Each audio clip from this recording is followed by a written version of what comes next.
In Excel, the default chart type, unless you've changed it, is what we call a stacked column chart.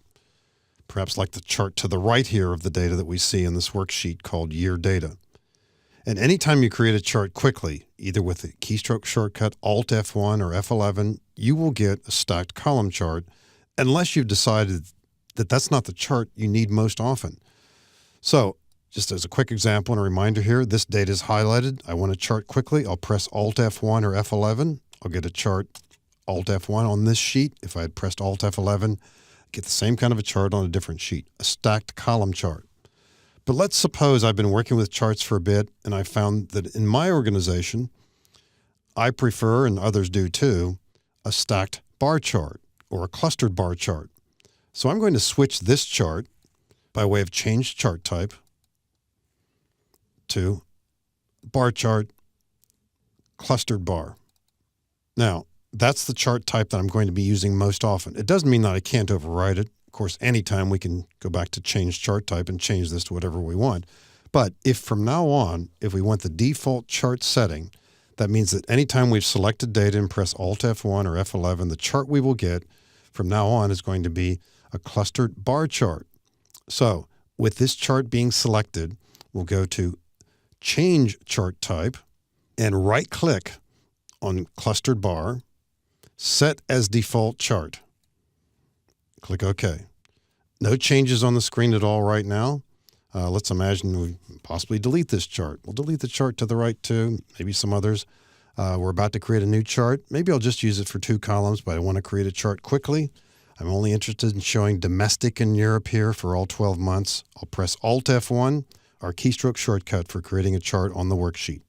Instead of a column chart though, as we see, it's a clustered bar chart. That's the default chart. If I close Excel without making any other changes here, from now on and indefinitely, this is going to be my default chart type. At a later time, I might decide that I don't want that anymore. So I'll take a chart, for example, this one, change the chart type now, maybe to clustered column. Click OK. Looks like that. Go back to change chart type. Right click on clustered column, set as default chart. From now on, that's my default chart type. So it's easy to change. Now, at other times, you might be working with a certain chart. I'm going to go to a different worksheet here called City Sales. I like the look of this chart, let's say. I like the combination of colors that I see there. You can save a chart as a template. So I'm going to right-click this chart and save as template. And I'm going to give it a name. Notice, by the way, that this is being set up to be stored in a certain location on my hard drive here. This is done automatically. You don't have to worry about the location, but in the future, you will be able to retrieve this and use it for other charts. So I'm going to call this possibly blue border chart.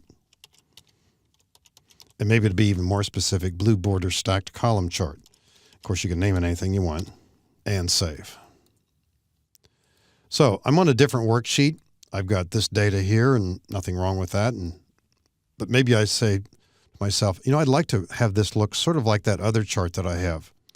So on the Design tab, I'll go to Change Chart Type, and we see a choice here called Templates. Now I only have one, and there it is right there.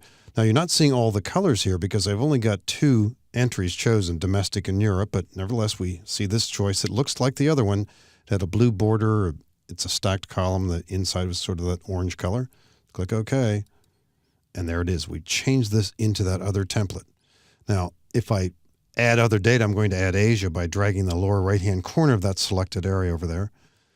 We bring in the other color and we see what's happening. You know, I don't really want to add totals, but if I were to bring that in, that's the color that we saw in the previous image. I'm going to undo that last change because it's inappropriate to put it there.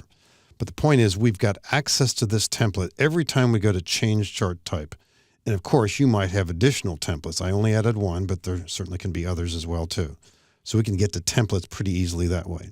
So whether it's changing the default, remember, if we want this to be the default, we'd go to change chart type and right click it and set as default chart type. Or we can create templates of charts simply by right clicking a chart and save as template.